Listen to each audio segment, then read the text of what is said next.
bénissons de la part de Dieu notre Père, par Jésus-Christ, le seul Seigneur, le seul Sauveur, celui qui est, qui était, qui revient bientôt. Tunawasalimu ndugu wapendwa katika Bwana aliye Bwana wetu, yeye aliyekuwako na anayerudi karibuni. Bienvenue encore à votre émission spéciale Retour à la parole de Dieu, retour à Jésus-Christ notre Seigneur. Karibu tena kwenye kipindi chenu kipendelevu kinachohusika na kumrudia Yesu Kristo ama kurudi katika neno lake. C'est vos serviteurs, le pasteur Petro et votre frère Yannick, l'enseignant de la parole. Ni watumishi wenu tena ndugu Petro na ndugu Yannick, mtumishi wa Bwana na mwalimu wa neno la Mungu. Nous avons commencé à parler de la nouvelle année, nous avons parlé des vœux de nouvelle année, nous avons parlé de la repentance. Tulizungumzia sana kuanza mwaka mpya, tukazungumzia kuomba kwanza, neno la kutubu. Parce que nous sommes dans un nouveau commencement. On a vu que le Seigneur lui-même a commencé son ministère avec repentez-vous. Maana tuko katika mwanzo mpya na tuliona gisi Mungu yeye mwenyewe Yesu Kristo alianza huduma yake katika neno la kusema tubuni kwanza. Et même des cieux, lorsqu'il a parlé à Jean en vision, il a rappelé à la fin de l'Apocalypse, voici je viens bientôt et ma récompense est avec moi pour rendre à chacun selon ses œuvres. Na wakati alipomfunulia Yohana katika Ufunuo, akamzungumzia kwamba tazama ninakuja karibuni na nimebeba mshahara wangu huko mkononi mwangu ili kumlipa kila mtu sawa na matendo yake. On a compris donc que la fin et le début d'une année sont là pour nous parler de la vie nouvelle dans le Seigneur. Tulielewa ya kwamba mwanzo na mwisho wa mwaka inazungumzia maisha mapya katika Bwana. La fin du péché, la fin d'une vie de désordre. Maana kwa katika mwisho ya maisha mabaya, mwisho wa maisha ya dhambi. Le début d'une année, le début d'une vie nouvelle, d'un changement, d'une marche nouvelle. Mwanzo wa mwaka inakuwa mwanzo ya maisha mapya, mwanzo ya maisha mazuri pamoja na Bwana. La fin d'une année qui nous montre la fin de toutes choses, comment Dieu aussi a envoyé le déluge, tout était fini, il a détruit. Tunaona mwisho wa mwaka inaongelea gisi mwisho itakuwa ya kila kitu na gisi Mungu alimwanga kabisa gharika ilipokuwa. Le début d'une année, le début de l'éternité aussi avec le Seigneur, ça nous révèle plein de choses dans notre marche. Na pia mwanzo wa mwaka inatuonesha kuanza pamoja na Bwana na kutufundisha mambo mengi katika mwendo wetu. Et comme nous l'avons dit, les gens souhaitent beaucoup de vœux. Tukasema ya kwamba watu wengi wanapenda ile kutakiana sana. C'est bien, mais ils ne souhaitent pas les vœux qu'il faut. Lakini ni mzuri, lakini hawataki watu kile ambacho kinatakiwa. Ils souhaitent des vœux sans avoir le fond de ce qui doit permettre que ces vœux-là se manifestent selon la parole de Dieu. Wanakuwa na ile kutakiana, lakini hawana ile roho ya ile matakwa ya ambao Mungu anataka kabisa ukweli. Par exemple, on ne peut pas souhaiter la prospérité à quelqu'un alors qu'il doit des gens. Kwa mfano, hauwezi kumtakia mtu kufanikiwa na ashafanikiwa tayari. C'est pas honnête. Ça veut dire c'est l'encourager à ce qu'il ne rembourse pas l'argent des gens. Hawezi kumtia bidii na kumbe kuna madeni zenye alipe watu. Nos vœux de 2024, ce deuxième thème, c'est rembourse tes dettes. Kwa hivi kile tunachokutakia kwa mwaka 24 ni uweze kulipa deni zako. Rembourse tes dettes et tu verras la gloire de Dieu. Lipa madeni na utaweza kuona utukufu wa Mungu. Tu ne peux pas prospérer si tu ne rembourses pas tes dettes. Hawezi kufanikiwa kama hujalipa madeni. Cette année nouvelle doit être une marche nouvelle avec toi concernant les choses des dettes. Kwa hivyo mwanzo mwaka huu ambao tunaingia, huwezi kuingia pasipo kuenda lipa kwanza madeni. Parce qu'un homme qui a des dettes et qui ne rembourse pas ses dettes, kwa maana mtu ambaye halipe madeni, c'est un bandit. Ni kama mwizi. Même si à ses yeux, il n'a pas l'impression qu'il est un bandit, mais tu es un voleur parce que tu gardes avec toi ce qui ne t'appartient pas. Hata kama kwa njia yake anajiona kama haiko mwizi, lakini ni jambazi mkubwa, maana anashika kile ambacho sio chake. Et aucun voleur n'héritera le royaume de Dieu. na hakuna mwizi yote atakayeurithi ufalme wa Mungu. Tu ne peux pas continuer à vivre, tu dois les gens à gauche et à droite et tu dis que tu marches avec le Seigneur. Hawezi kuwa naibia watu kushoto na kulia na baadaye unasema uko natembea pamoja na Mungu. Hapana. Si le Seigneur que tu as rencontré t'a remis des dettes spirituelles, du péché, ça doit t'accompagner à remettre aussi les dettes des choses.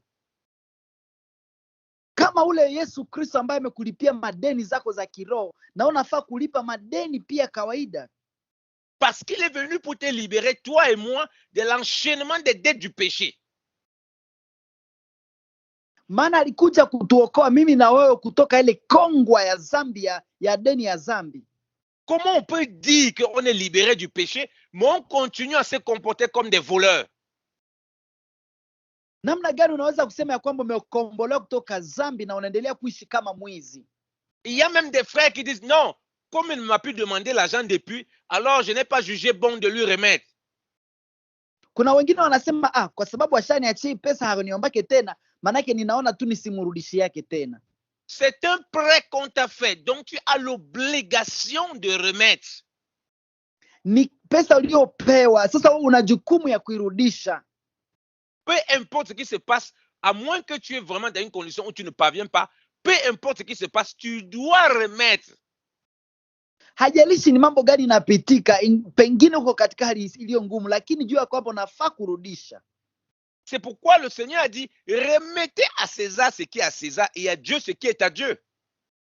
Ndio maana Bwana akasema kwamba mpe Kaisari iliyo yake na Mungu mpatie iliyo yake. Il a bien montré la pièce qui avait l'effigie de César. Alionyesha nafasi ile kipao cha kilichomtakiwa Kaisari. L'argent que quelqu'un t'a remis, ça ne t'appartient pas, ça lui appartient. Pesa ambazo mtu alikupatia haziko zako, ni zake yeye. Jésus-Christ n'a pas dit remettez ce qui est à Dieu et ce qui est à César, ne lui remettez pas. Yesu Kristo hakusema kwamba mpe Mungu iliyo ya Mungu na ya César msimupe, hapana. Quelqu'un t'a donné son argent lui appartient et tu dois le lui remettre. Kama mtu alikupa pesa zake na unafaa kumrudishia hiyo pesa. Et il a le droit de venir réclamer cela. Na ana haki ya kuweza kukuomba hiyo hela yake. Et lorsque tu ne remets pas les dettes, tu t'engouffres dans les dettes comme ça, tu ajoutes sur toi des malédictions. Na usipolipa zile deni unaendelea kuteseka ndani ya kujoga kwenye laana. Que tu le veuilles ou pas. Upende usipopenda. Puisque tu es dans le péché. Maana uko katika zambi. Christ demande de remettre à César ce qui est à César. Toi tu dis non, je ne remets pas son argent, je n'ai pas l'argent, alors que tu as l'argent. Kristo anasema mpe Kaisari iliyo yake. Unasema hapana, sitamupa maana sina pesa na kumbe uko nazo. Mais tu continues chaque année, dis bonne année, mon ami, ton année ne sera pas bonne. Na kila siku endelea kusema mwaka mpya, hapana, mwaka haitakuwa mpya kwako. Vœu de prospérité, de santé, tu ne seras pas en santé, tu vas pas bien dormir. Unasema nawatakia kuwa na afya, hapana, hutalala vizuri hata hivi. Voilà pourquoi tu rencontres les gens, tu te caches parce que tu dois de l'argent. Ndio maana unapatana watu unajificha kwa sababu una deni zao. Tu n'es pas tranquille, tu n'as pas une vie nette.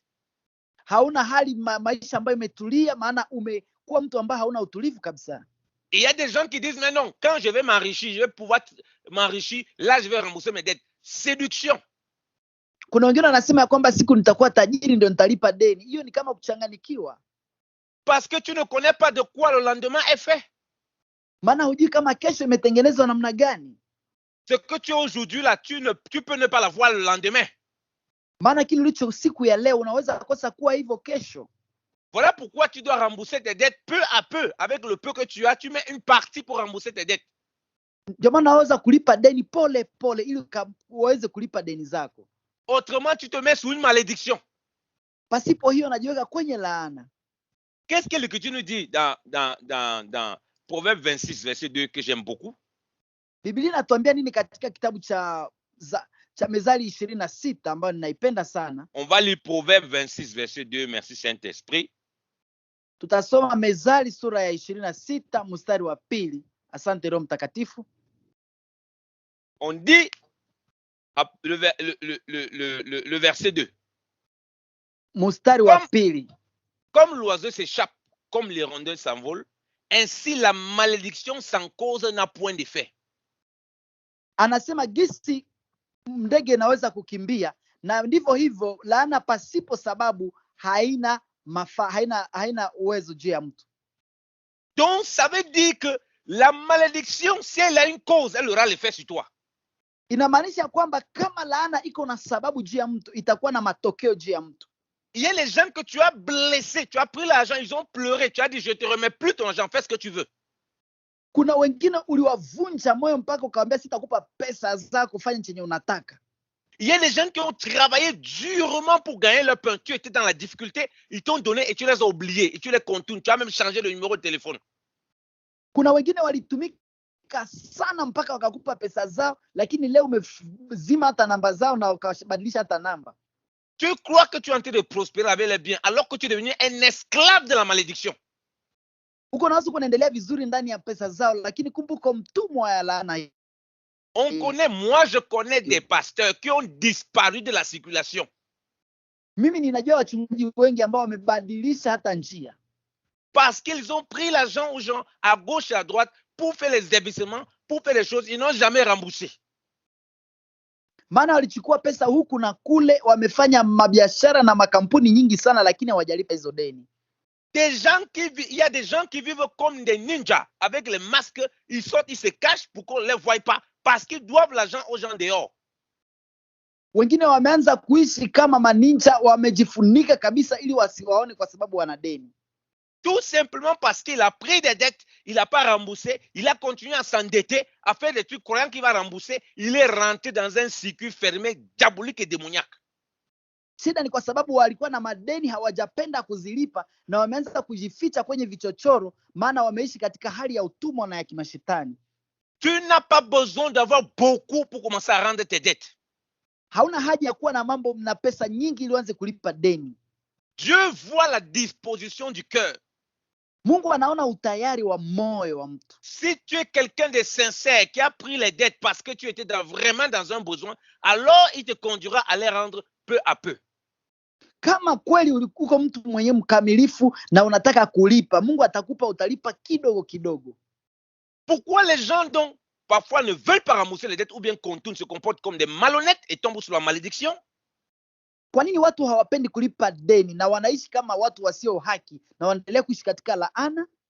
Parce que l'endettement, les dettes qu'ils ont pris, ils avaient des désirs impurs, des désirs malsains, des désirs qui ne sont pas conformes à la volonté de Dieu.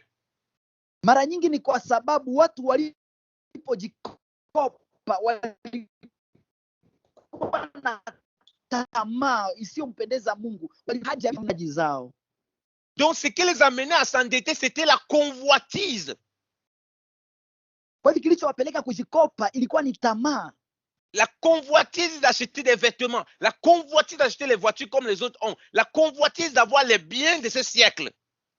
Tamaa ya kununua magari, tamaa ya kununua manguo, tamaa ya kununua vitu za dunia ya sasa. Du coup, ils ne parviennent pas du tout à rembourser leurs dettes. Na baadaye wanakosa kwenda lipa hizo deni. Parce que le cœur des gens en lui-même est tortueux et mauvais. Kwa sababu kwanza mioyoni mwao wanakuwa na shida na mioyo ziko ndani ya uchafu. Et ils vont venir dire au pasteur, oh pasteur, pour moi j'ai beaucoup de dettes, j'aimerais rembourser. Mais il ne dit pas que les dettes qu'il a pris, il a pris par la convoitise. Wanakuja, oh mchungaji niombee kwa sababu nina madeni nataka kulipa, lakini hawamwambii namna gani alijikopesha hizo pesa. Si tu ne te répands pas profondément de la convoitise, comment tu vas te délivrer? Kama hautubu kabisa kutoka ile tamaa, namna gani utafunguliwa? Voilà pourquoi l'argent que Dieu va même permettre que tu as en main, quand tu vas penser à celui que tu vas rendre des dettes, tu vas encore penser à quelque chose que tu veux faire pour ta convoitise, tu vas oublier de rembourser les dettes, tu vas te concentrer sur ta convoitise. Na ndio maana hata hiyo pesa ukiipata, utajipata kwa sababu uko na ile tamaa, hautakumbuka hata kulipa ile deni. Tena hiyo pesa utaingia kwenye tamaa zako. Et on voit que la malédiction sans cause n'a point d'effet. Na unapata laana isiyo na sababu haina kweli uwezo.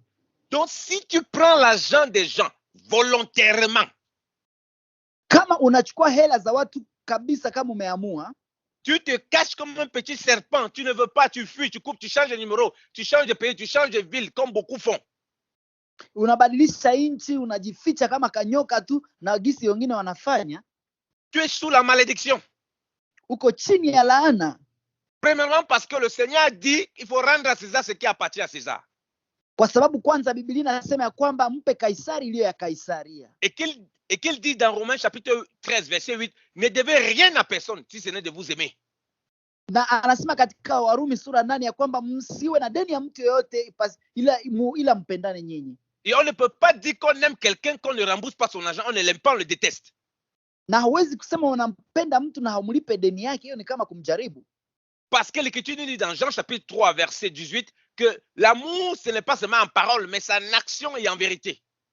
Maana Biblia inasema katika Yohana wa kwanza sura 3 mstari 18 ya kwamba upendo sio kwa maneno lakini ni katika ukweli.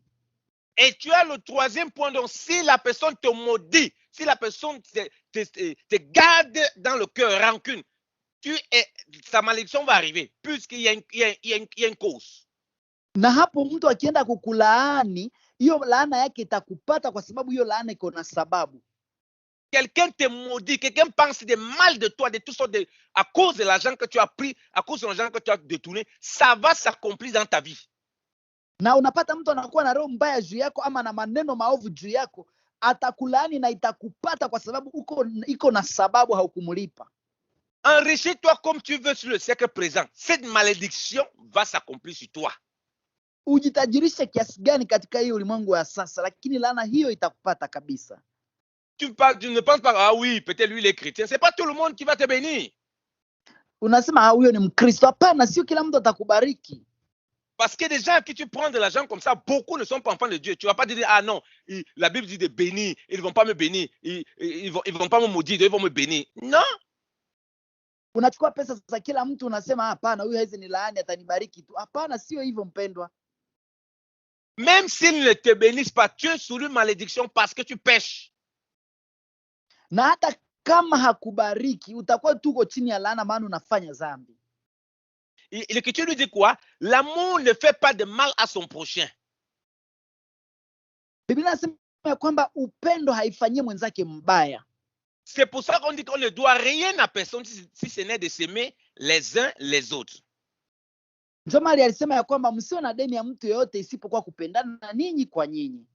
Quand je prends dans l'argent de quelqu'un, je ne lui rembourse pas, je suis en train de lui faire du mal. Kama anachukua pesa ya mtu na simulipe, naendelea kufanya mabaya. Et le Seigneur Jésus dit, de la mesure dont je mesure, je serai de même mesuré, bien aimé dans le Seigneur. Yesu anasema ya kwamba kama utapimia mtu kiwango na utapimwa hicho kiwango. Puisque je prends l'argent de quelqu'un, je ne rembourse pas, je vis comme si de rien n'était, je le contourne, je me moque même de lui. Na kama anachukua pesa ya mtu simulipe, naanza kumchukia pia.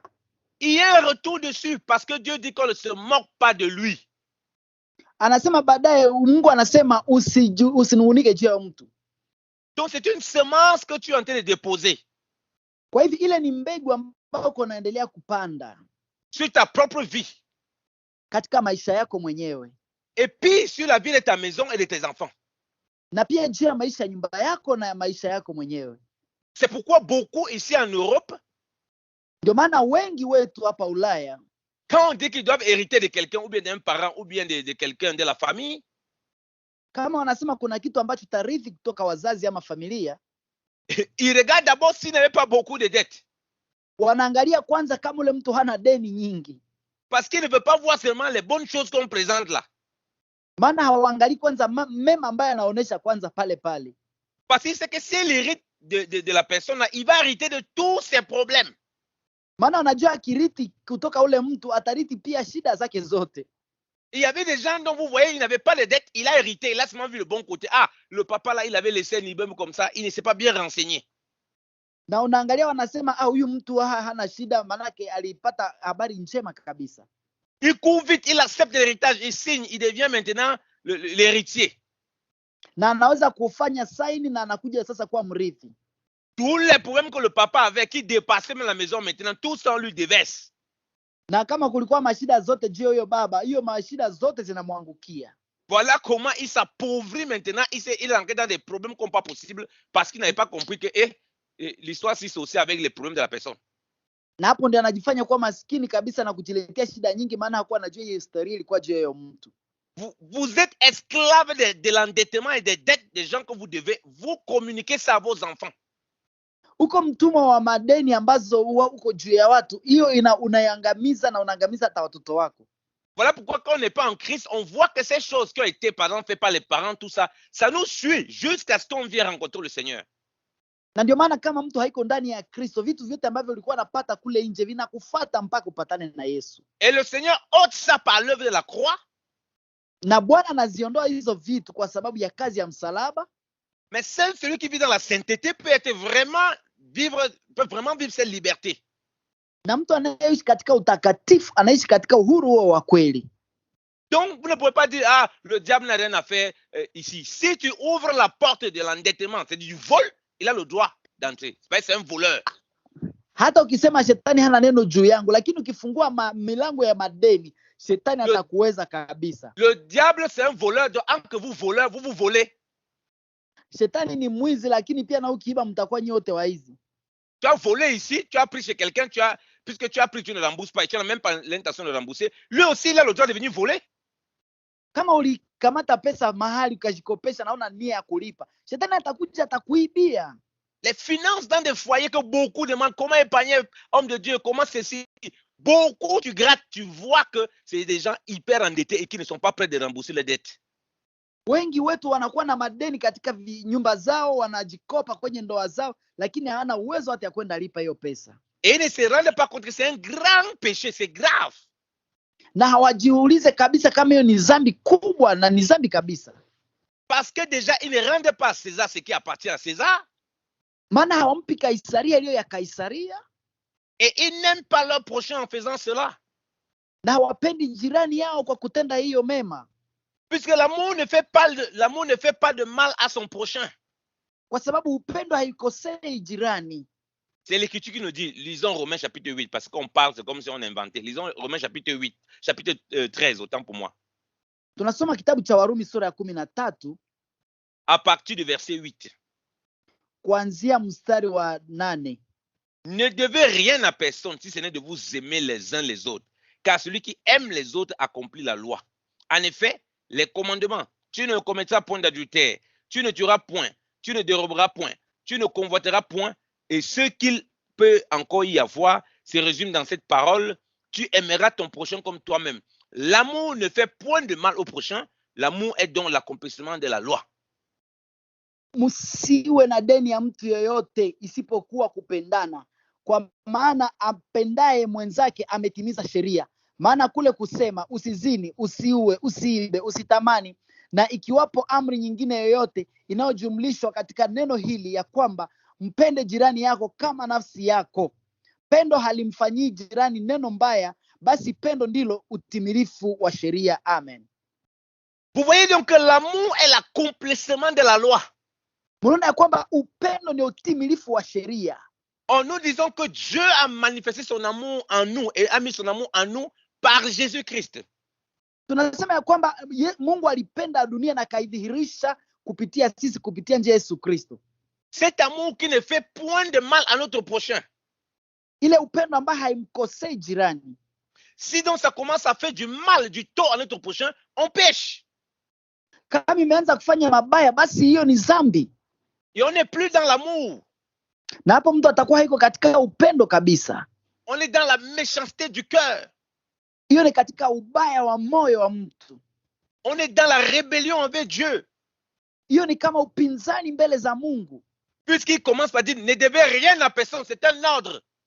Maana anasema kama sharti na amri ya kwamba usiwe na deni ya mtu.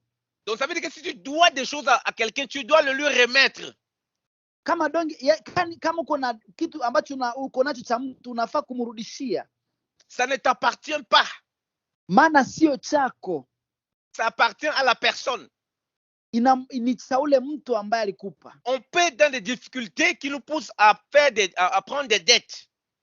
Unakuwa ndani ya shida ambazo zinakuleta kwenda jikopesha. Mais en aucun cas on a le droit de garder ces dettes.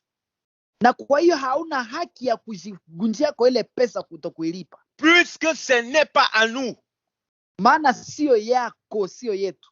C'est exactement la figure du diable. Le diable vient prendre ce qui ne lui appartient pas. Na hiyo ndio picha ya shetani. Shetani anachukua kitu ambacho sio chake. Donc, si toi, tu prends à quelqu'un ce qui n'appartient pas, tu agis exactement comme l'ennemi. Kwa hivyo ukifanya vile vile unafanya kabisa kama adui mwenyewe. C'est un voleur, un destructeur. Yaani mwizi, anaharibu. Quand tu vis dans l'endettement, tu ouvres la porte aux voleurs et aux destructeurs pour qu'ils viennent détruire, voler. Ukiishi ndani chini ya madeni ni kama unafungulia shetani milango ili nawe akuwe na kuibia tu kila siku.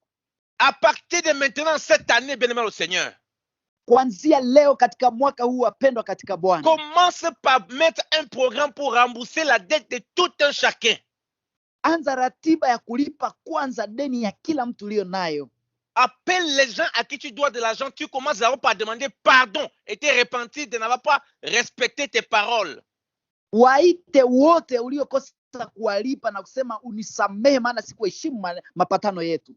Parce que c'est déjà un grand péché déjà de prendre les engagements que je vais rembourser l'argent telle date, ne pas rembourser et contourner la personne. Vivre dans la dissimulation. Maana hiyo ndio zambi kabisa, mlipatana lakini ukavunja kiapo chenu na ukaenda nje ya makubaliano yenu. Tu n'es pas entré dans le haut ciel, détrompe-toi. Hauko naenda mbinguni katika ile hali, tubu. Un élu de Dieu rembourse ses dettes. Si tu ne rembourses pas, tu n'es pas entré dans le haut ciel, tu n'es pas un sauvé, tu es un ténébreux. Mchagulio wa Mungu analipaka deni, pasipo ile uko nenda jehanamu, maana hauendi katika ufalme. Et ce n'est pas le ciel qui t'attend. Na sio mbingu itakungoja tena. Oh, Jésus nous a sauvés. Jésus t'a sauvé. Il t'a pas sauvé aussi de rembourser tes dettes du vol? Oh, Yesu alituokoa. Mbona hakukuokoa kutoka hali ya wizi ya kutokulipa madeni? Mais c'est même Jésus te dit qu'aucun voleur n'héritera du royaume des cieux. Ule Yesu anasema ya kwamba hakuna mwizi yote atakayeurithi ufalme wa Mungu. Ça peut arriver que tu as ce problème, tu as pris des dettes, tu as oublié. Mais lorsque tu entends la parole du Seigneur qui vient à toi, bien-aimé dans le Seigneur, inawezekana ulikamata madeni na ukasahau, lakini wakati umesikia neno la Mungu mpendo katika Bwana, tu te répands amèrement de ce genre de voix et tu comprends pourquoi tu as tant de blocages dans ta vie, pourquoi tu ne dors pas bien, pourquoi tu as l'impression qu'il n'y a pas le Saint-Esprit dans ta vie, que vraiment ta vie chrétienne est pareille, elle est pourrie. Ndio hapo sasa unaweza kutubu katika machozi ukiangalia kwamba kwa nini maisha yangu haendelei, maisha yangu haiko sawa, haulali mzuri na maisha yako ya kiroho imekuwa kama imeoza. C'est toi qui ouvre ces portes en refusant de marcher par l'esprit et en négligeant ces choses, en croyant que ce n'est pas grave. Maana ndio unafungua milango michafu kwenye maisha yako ndani ya kulipa ya kutokufanya hiyo maneno na kutokutembea katika roho kutimiza neno la Bwana. Et tu ne le fais pas simplement même dehors, tu le fais même dans l'église. Tu dois des gens aux gens dans l'église. C'est encore une double malédiction que tu mets sur toi. Na haiko tu kwamba una madeni za watu kule nje, umekuwa na madeni mpaka katikati ya watoto wa Mungu mkanisa. Yaani ni kama unajiletea laana mara mbili juu yako. Les gens ont des maladies, c'est un problème, ils ne savent pas que ça vient de l'endettement. Watu wengi ni wagonjwa lakini hawajui kwa sababu gani magonjwa yamewapata, kumbe ni madeni wako nazo. Soit Dieu à un moment les punit à cause de leur rébellion. Ndio maana Mungu anawapiga kwa sababu ya upinzani wao. Soit les gens qui sont dehors, qui ne connaissent même pas le Seigneur, à qui ils ont pris l'argent, proclament une malédiction sur eux. Na unapata hata wengine walio kule nje ambao hawamjui Mungu wanawalaani kwa sababu walichukua madeni na hawataki kulipa. Dieu ne va pas bloquer cette malédiction parce qu'il a dit dans sa parole que la malédiction sans cause est sans effet. Donc s'il y a une cause, la malédiction va arriver. Na Mungu hata kataa hiyo laana isikupata, itakupata kwa sababu laana isiyo na sababu ndio haina uwezo juu yako, lakini ikiwa na sababu itakuwa na mafaa juu yako. Dieu lui-même dit dans sa parole qu'il est le protecteur des affligés, non, et des opprimés. Quand tu prends l'argent de quelqu'un, tu ne le rembourses pas, tu l'opprimes.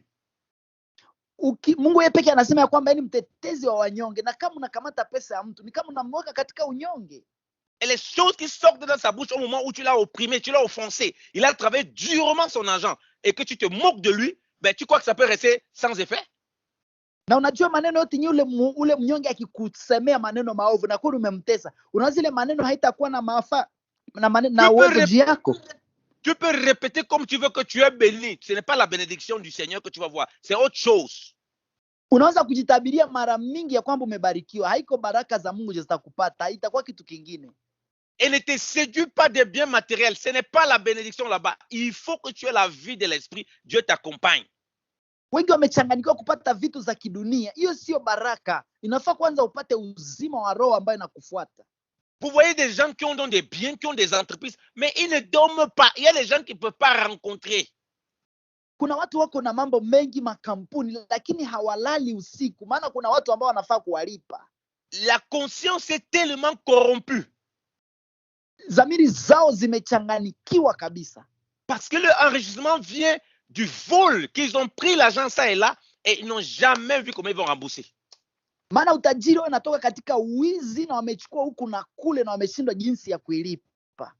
Certains sont des véritables enfants de Dieu, mais à cause de la honte de penser, oh, qu'est-ce qu'on va dire, et ils n'osent plus rencontrer les personnes pour dire qu'ils sont en difficulté.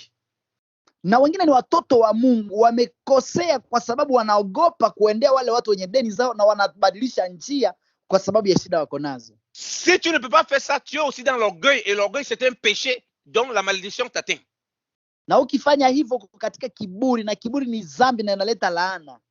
Maintenant, appelle ceux-là à qui tu dois de l'argent. Si même tu as de la peine, tu as des difficultés, tu les avoues que je suis coincé. Je t'ai donné ma parole, je ne parviens pas. Et c'est Dieu qui va toucher le cœur de la personne.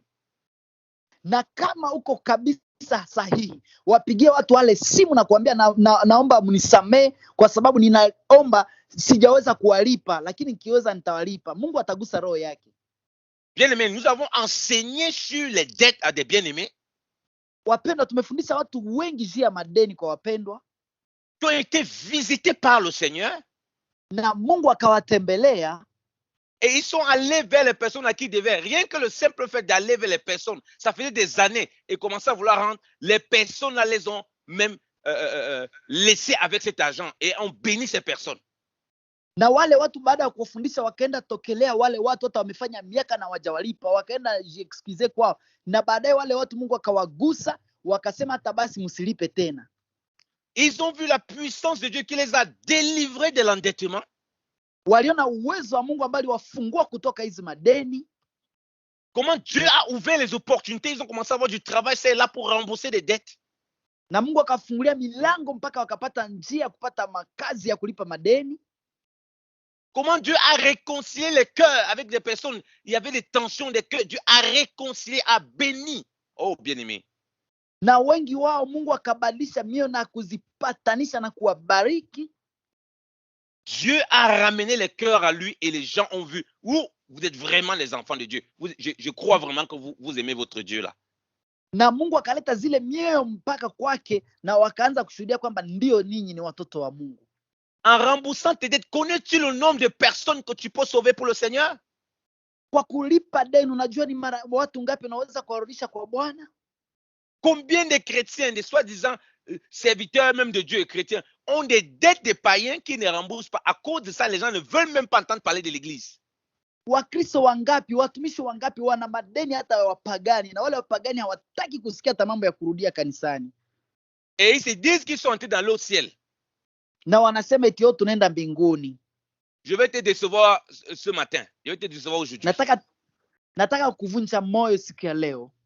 Tu n'es pas entré dans l'au ciel, tu es entré dans l'air en enfer. Hauko nenda mbinguni, uko nenda jehanamu. Parce qu'il n'y a pas de voleur au ciel. Maana mbinguni hakuna waizi. La preuve, le Seigneur a dit d'amasser dans les cieux, là où la teigne et la rouille, le voleur n'entre pas. Alama ni kwamba Yesu alisema mbinguni hakuna kitu kibaya kitaingia. Donc tu n'es pas entré d'amasser au ciel. Si tu n'amasses pas au ciel, en remboursant ce qui appartient à autrui, mais tu amasses sur la terre. Na kama unaweza kufanya vile, basi huko unapeleka mbinguni, huko unaweka tu duniani. Là le voleur rentre, il sème la pagaille. Na pale mwizi anaingia na anaweka kipagano. Répentez-vous et préparez les voies du Seigneur. Tubuni na tengenezeni njia za Bwana. Aplanissez les sentiers du grand roi. Tengenezeni mapito ya mfalme mkuu. Jésus qui revient bientôt. Yesu Kristo anarudi karibuni. Il revient prendre une église sans tache, ni rite, ni rien de semblable. Anakuja kuchukua kanisa lisilo na shaka, lisilo na mawali, lisilofananishwa. Ne regarde pas le pasteur et les autres personnes qui disent que de toute façon tout le monde vit dans l'endettement comme ça, il ne rembourse pas ses dettes. C'est pas grave, c'est très grave. Usiangalie wachungaji na kusema watu wanaishi hivi na hawakulipa mambo, haiko shida, ni shida kubwa. Si tu es un enfant de Dieu, tu entends la voix du Seigneur, tu la reconnais. Kama wewe ni mtoto wa Mungu, unajua sauti ya Mungu na unaitambua. Et si vous donnez les bébés du Seigneur, vous reconnaîtrez la voix du Seigneur au travers de ce que nous disons. Na kama unajua sauti ya Bwana, utaijua pia kupitia mambo tunayozungumza sasa. Celui qui est endetté est esclave de celui de son créancier. Mtu ambaye ana deni ya mtu ni mtumwa wa yule ambaye aliyemkopa. Et on peut faire de lui ce qu'on veut. Na wanaweza kumfanyia chochote wanachotaka. Voilà pourquoi quand tu ne rends pas tes dettes, il y a le mensonge qui s'installe, tu commences à vivre une vie bizarre, tu vis en fonction de la personne. Na kama haulipe madeni yako, unaingiza pia njia ya uongo na unaanza ishi chini ya kumdanganya. Parce que tu es devenu son esclave. Maana umekuwa mtumwa wake. Lisons 2 Rois chapitre 4. Tukisoma kitabu cha Wafalme wa pili sura 4. À partir du verset 1 au verset 7. Wafalme wa pili sura 4 kuanzia mstari wa 3 mpaka 4. Une femme de la communauté de prophètes cria à Élisée: ton serviteur, mon mari, est mort, et tu sais qu'il craignait l'Éternel. Or, le créancier est venu pour prendre mes 2 enfants et faire d'eux ses esclaves. Élisée lui dit: que puis-je faire pour toi? Dis-moi, qu'as-tu chez toi? Elle répondit: ta servante n'a rien du tout chez elle, mis à part un pot d'huile. Et il dit: va demander des vases dans la rue, chez tous tes voisins, des récipients vides. Demande-en un grand nombre. Une fois rentré, ferme la porte derrière toi et tes enfants. Verse de l'huile dans tous ces récipients et mets de côté ceux qui sont pleins. Alors elle le quitta. Elle ferma la porte derrière elle et ses enfants, qui lui présentaient les récipients, et elle versait. Lorsque les récipients furent remplis, lorsqu'elle dit à son fils: donne-moi encore un récipient, et qu'il lui répondit: il n'y en a plus. L'huile s'arrêta. Elle alla le rapporter à l'homme de Dieu, qui lui dit: va vendre lui et paie ta dette. Tu vivras avec tes fils de ce qui restera. Amen. Parole du Seigneur. Amen. Amen.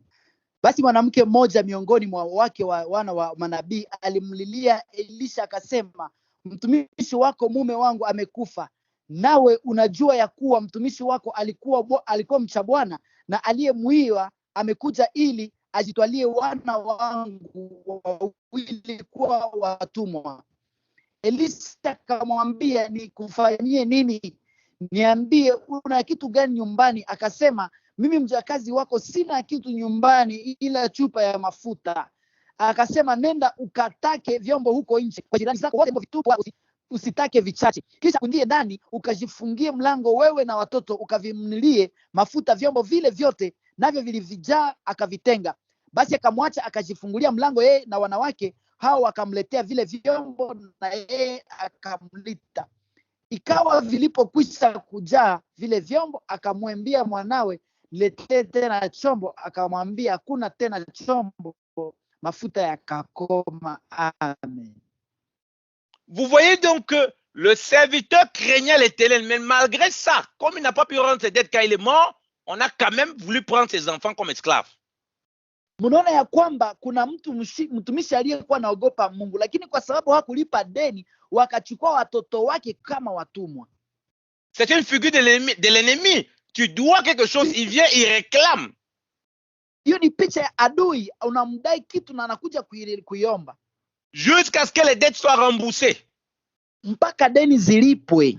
Élisée est la figure du Seigneur ici qui donne la réponse de comment fermer la porte à l'ennemi. Elisha ni picha ya Bwana ambaye anakuja kuonesha jinsi ya kufunga mlango kwa adui. Il n'a pas dit à la femme, va encore t'endetter. Hakuambia mwanamke, enda ujikopeshe tena. Comme certains qui disent que non, ils veulent s'endetter pour résoudre des dettes. Mais tu vas rester dans l'endettement permanent. Kuna wengine wanasema wende jikopeshe ili kulipa madeni, utabaki katika hali ya madeni tu. Il a conduit la femme à avoir la crainte de Dieu et s'attendre au Seigneur. Alipeleka mwanamke kuwa ndani ya woga wa Bwana na kumngojea Bwana. Demandant aux voisins, à l'entourage, des vases. Akaomba majirani vyombo. Prenant le peu qu'elle avait pour le consacrer au Seigneur. Akachukua kidogo iliyokuwa nayo akaikabidhi Bwana. Donc celui-là, elle est allée vers Élisée qui représente le Seigneur. alienda kwa Elisha ambaye alikuwa anamwakilisha hii Bwana. Il lui a donné l'intelligence du Seigneur pour régler les choses pareilles. Akampa akili ya Mungu ili kuweza kutengeneza mambo kama haya. Elle n'a pas dit non, il me reste un pot d'huile donc c'est petit, vraiment je ne peux pas utiliser ça. Non. Hakusema imebaki mafuta kidogo basi mtaitumia mimi, hapana. Avec le peu qu'elle a, elle a tapé la main autour de soi. Donc elle a été humble de demander des récipients. Kwa hivi katika udogo ya kidogo aliyokuwa nayo akatafuta vyombo tu kabisa. Les récipients, ce sont les dons et les grâces que Dieu va permettre que tu aies au travers des gens qui sont autour de toi. Kwa hivi vyombo ni zile zawadi ambazo uko nazo ambazo utatumikia watu walio karibu nawe. Parce qu'elle sait que tu as un peu d'huile à la maison. Maana uko na mafuta machache nyumbani. Grâce donc aux apports des bien-aimés qui sont autour et gens tout ça, il va permettre donc de fructifier le peu que tu as. Kupitia neema ya watu walio karibu nao, Mungu atakupatia matunda kupitia kidogo ulicho nacho. Mais quand il fructifie le peu que tu as, na wakati atakapoleta matunda ya kidogo ulio nayo, est-ce que vous avez vu cette femme-là commencer à courir dans tous les sens pour dire non, vraiment, je m'en ai d'abord, je fais n'importe quoi avec, je rembourse? Non. Muliona huyo mdada akitafuta kwamba natafuta huko naanza kulipa? Hapana. Elle est retournée vers l'homme de Dieu. Donc, comme toi, tu dois retourner vers le Seigneur. Akarudilia tena kwenye mtumishi wa Mungu, gisi na unafaa kurudilia Bwana. Pour demander à Dieu, qu'est-ce que je fais de ce que j'ai eu là? J'ai prospéré avec les dons que les gens m'ont donnés et le peu que j'avais. Unarudia kwa Mungu ukimuuliza Mungu, nifanye nini na kilicho nacho? Nimefanikiwa, nifanye nini kwa kidogo nilio nayo? J'ai prospéré parce que je désirais absolument rembourser les dettes et éviter que mes enfants soient en esclavage. Unasema ya kwamba nimefanikiwa kwa sababu nataka kulipa deni, sitaki watoto wangu katika utumwa. Et elle n'est pas rentrée dans l'endettement. Hakurudia katika tena madeni. Voilà pourquoi même si vous prenez l'argent pour investir dans des choses, il n'y a pas de problème avec les moyens que vous avez pour pouvoir rembourser. Na ndio maana unaanza kuchukua pesa ili kuanza kufanya makampuni na kufanya kazi nazo. Il faut que ça produise déjà pour que vous puissiez rembourser vos dettes avant d'aller plus loin. Inafaa kwanza izae matunda kabla uende kwanza mbali. Vous ne pouvez pas être là. Vous avez pris une dette. Vous commencez à investir. Ça donne un peu. Au lieu de rembourser vos dettes, vous prenez l'argent que ça produit pour commencer encore à vous endetter. Vous êtes dans la convoitise de la séduction. Unapata mtu anachukua pesa, anatafuta biashara. Ikizaa matunda, tena anaendelea mbele. Hatafuti hata kwanza kulipa deni. Unaendelea katika hali ya kuchanganikiwa. Toute la prospérité que Dieu a permis qu'elle ait dans sa maison. Ufanisi wote ambao Mungu aliruhusu kuwe katika nyumba yake. Elle a d'abord demandé au Seigneur, en demandant à l'homme de Dieu, qu'est-ce que je fais de tout ça? Aliomba kwanza ushauri kwa Mungu, ambaye aliuliza mtumishi wa Mungu, nifanye nini na hiyo hela? Et sa réponse est tellement pertinente. Na jibu ilikuwa jibu la ajabu sana. Va vendre l'huile et paie ta dette. Enda uzisha mafuta na ulipe deni zako. Parce que la dette de son mari était sa dette. Maana deni ya mume wake ilikuwa ni deni yake. Comme toi, une femme, tu es dans la maison, tu peux avoir un mari mort. C'est-à-dire qu'un mari qui est là, mais il ne vit pas, il s'est endetté et ça incombe tout le couple. Ni kama vile uko pale, labda mume amekufa na pesa ambazo alikuwa amelipa utafaa kuilipa tu. Parce que le mari peut être là, mais il est mort. Je dis qu'il est un homme qui vit dans le désordre. Parce que la mort du mari ici, même si c'est un homme qui craint Dieu, spirituellement, ça peut être tu peux être marié à un homme qui ne craint pas Dieu, qui vit n'importe comment, qui s'endette n'importe comment. Maana katika hali ambayo mtu labda amekufa, anaweza kuwa na Mungu lakini aliishi katika hali isiyofaa na anaishi hakuishi na Mungu. C'est-à-dire qu'il n'a pas l'intelligence de Dieu pour gérer les choses. Alikuwa hana akili ya Mungu juu ya kutengeneza mambo. Toi, la femme, quand Dieu te permet un peu de prospérer, d'avoir des choses pour sortir de ces pièges. Kama mwanamke Mungu amekubariki, umeweza kuendelea na kufanikiwa ili utoke katika hiyo mtego. Dieu dit, va vendre d'abord l'huile et paie ta dette. Il n'a pas dit, va d'abord, tu commences à manger, tu vois comment tu vas investir ça. Jamais. C'est de la séduction. Mungu anamwambia kwamba wewe nenda ukauzishe mafuta na ulipe deni. Hakumwambia kwanza enda na ujifurahishe na hiyo pesa, hapana. Il n'a pas dit paie une partie de tes dettes. Hakusema lipa kidogo ya deni, hapana. Il n'a pas dit tu as tellement d'huile que ça va largement suffire. Commence d'abord par reste avec tes enfants, mange ça comme tu veux, après tu rembourses tes dettes. Non. Hakusema wewe nenda utafute kwanza watoto wako mfurahi pamoja na watoto wako baadaye mtalipa madeni. Hapana. Commence avec le peu que Dieu t'a donc béni pour avoir un programme de remboursement des dettes. Anza na kidogo ambayo Mungu alikupatia ili uangalie mpango ya kwanza kulipa hizo deni. Et tu verras la gloire de Dieu. Na hapo utaona utukufu wa Mungu.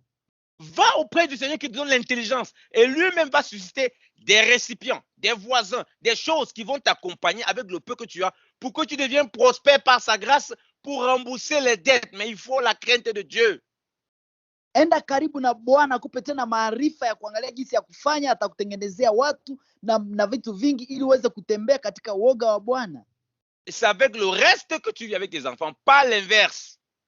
Ni kidogo pamoja na watoto wako, sio tofauti. Parce que quand vous avez une petite prospérité, vous commencez à vivre ça et vous prenez les miettes pour rembourser. Ça ne se passe pas comme ça, vous êtes toujours endetté. Na unapata mtu katika kidogo ambaye amepata anaanza kujifurahisha nayo, lakini kidogo ndio analipa madeni. Utabaki tu mtu wa madeni. Tu ne dois pas trouver le sommeil tant que tu n'as pas remboursé tes dettes, bien-aimé dans le Seigneur. Huwezi kuwa na usingizi mzuri kama hujalipa madeni, mpendwa katika Bwana. Tu ne dois pas fermer le temps que tu sais qu'il y a des gens à qui tu dois de l'argent. Huwezi kufanya vile kama uko na deni ya watu. Parce que tu es les esclaves et aussi tes enfants, si tu n'es plus là aussi, sont les esclaves. Na pale utakuwa mtu mtumwa na watoto wako watakuwa watumwa pia. Que Dieu vous bénisse abondamment et nos meilleurs vœux de remboursement des dettes en cette année et pour le futur pour vos vies au nom de Jésus-Christ. Amen. Mungu awabariki sana, tunawatakia kulipa madeni kwa mwaka huu kwenye watoto wenu na watoto wetu katika jina la Yesu Kristo. Amen. Basi wapendwa, tunashukuru sana kwa sababu ya siku njema ambayo tumesikia neno la Bwana usiku wa leo. Labda una swali, una maneno ya kuongea, unaweza kupiga namba ama kuandika message kwenye 09 97 09 90 61 0997 09 90 61. Mungu awabariki, tukutane tena mardi prochain kuanzia 20h30 mpaka 21h15. Mungu awabariki na muwe na usiku mwema. Amen. Amen.